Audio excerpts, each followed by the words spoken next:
நான் என்ன சொன்னேன், இந்த மருந்து வந்து கொடுக்கறது நல்லது. 100ல் 70 பேருக்கு ரத்தம் கட்டி கரைஞ்சிரும், 30 பேர் கரையாது.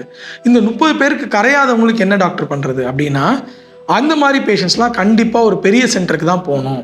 பெரிய சென்டருக்கு போகிறதுல என்ன அட்வான்டேஜ்னால், அங்கே போய் நம்ம ஆஞ்சியோகிராம் மூலமாக பண்ணி ரத்த குழாய் எங்கே இருக்குன்னு கண்டுபிடிச்சி பலூன் ட்ரீட்மெண்ட் பண்ணி அதுக்கு ஸ்டென்ட் பண்ண முடியும். இது ஒரு விதமான ட்ரீட்மெண்ட்.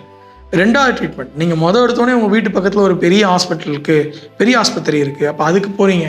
அங்கே இதே மாதிரி மாரடைப்பு வந்திருக்குன்னு கண்டுபிடிக்கிறாங்க, அங்கே இருதய சிகிச்சை நிபுணர் இருந்தார்னா கண்டிப்பாக இந்த ஸ்பெஷல் மருந்து கொடுக்கறது இல்லை. டைரெக்டாகவே கேத் லேப்னு சொல்லக்கூடிய ஆப்ரேஷன் தியேட்டருக்கு கொண்டு போய் ஆஞ்சியோகிராம் மூலமாக எந்த இரத்த குழாயில் அடைப்புனால இந்த மாரடைப்பு வந்துச்சோ அந்த அடைப்பை பலூன் மூலமாக கிளியர் பண்ணிவிட்டு திருப்பி இந்த அட்டாக் வராமல் இருக்கிறதுக்காக ஒரு ஸ்டென்ட், ஸ்ப்ரிங் மாதிரி இருக்கக்கூடிய ஸ்டென்ட்டை பொருத்திட்டு வந்துடுறோம்.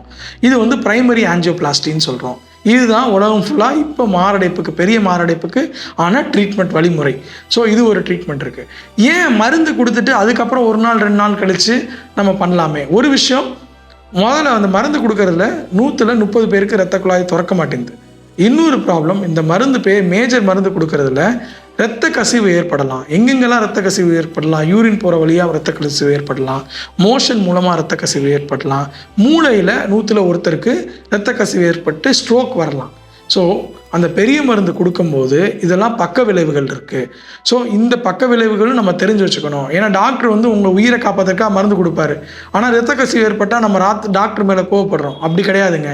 ஏன்னா 100 உயிரை காப்பாற்றும் போது ஒரு பேஷண்ட்டுக்கு இந்த மாதிரி பக்க விளைவுகள் வரதுக்கான வாய்ப்பு இருக்குது. இதையும் நீங்கள் புரிஞ்சு வச்சுக்கணும். அதே மாதிரி மாரடைப்பு அடைப்பு வந்து ஒரு 24 மணி நேரத்துக்குள்ளே இருதய துடிப்பு அதிகமாகலாம், கம்மியாகலாம், பிபி அதிகமாகலாம், பிபி கம்மியாகலாம். ஸோ நீங்கள் என்ன தான் 1 மணி நேரமோ 2 மணி நேரத்துக்குள்ளேயே நீங்கள் டாக்டரை போய் பார்த்தாலும், நிறையா பேர் என் பேஷண்ட்ஸ் சொல்கிறத நான் கேட்டிருக்கேன். நான் எங்கள் அப்பா நடந்து கூட்டிகிட்டு வந்தோம், சும்மா தான் கூட்டிகிட்டு வந்தோம், இப்படி பெரிய மாரடைப்புன்னாங்க, இப்போ சிக் ஆகிட்டாருன்னு சொல்கிறாங்க டாக்டர் அப்படின்னு சொல்கிறாங்க. அது மாதிரி கிடையாதுங்க. நீங்கள் நல்லா புரிஞ்சுங்க, எல்லா உடலுக்கும் ஒரு ரிசர்வ்னு ஒரு விஷயம் இருக்குது. ஸோ நம்ம வண்டிக்கு, கார்களுக்கு இதுக்கு மாதிரி ரிசர்வ் இருக்க மாதிரி பேஷண்ட் இனிஷியலாக நல்லா தான் இருப்பாங்க. போக போக அவங்களோட பம்பிங் குறைய ஆரம்பிக்க தான் அவங்களுக்கு அந்த சிம்டம்லாம் தெரிய ஆரம்பிக்கும். மூச்சு திணறல் வரும். சில பேரெல்லாம் நாங்கள் செயற்கை சுவாசம்லாம் கொடுக்க தேவைப்படுது. அதனால் மாரடைப்பை பொறுத்த வரைக்கும் நேரம் கடத்த அதுக்கான வியாதியோட தன்மை கடுமையாகிட்டே போகும். ஸோ இதுக்கான மேஜர் மாரடைப்புக்கான தீர்வு அந்த ஸ்பெஷல் மருந்து கொடுத்துட்டு ஸ்டெபிலைஸ் ஆனதுக்கப்புறம் ஒரு பெரிய சென்டருக்கு வந்து ஆஞ்சியோகிராம் பண்ணிக்கலாம். உங்கள் வீட்டு பக்கத்துலேயே பெரிய சென்டர் இருந்தால் டைரெக்டாகவே பிரைமரி ஆஞ்சியோபிளாஸ்டின்னு சொல்லக்கூடிய பலூன் ட்ரீட்மெண்ட்டை உங்களால் எடுத்துக்க முடியும். ஸோ மாரடைப்பு வந்தால் கண்டிப்பாக பக்கத்தில் இருக்க ஹாஸ்பிட்டல் போங்க. வீட்டில் ஆஸ்பிரின் மாத்திரை இருந்தால் கண்டிப்பாக நீங்கள் அதை எடுத்துக்கலாம்.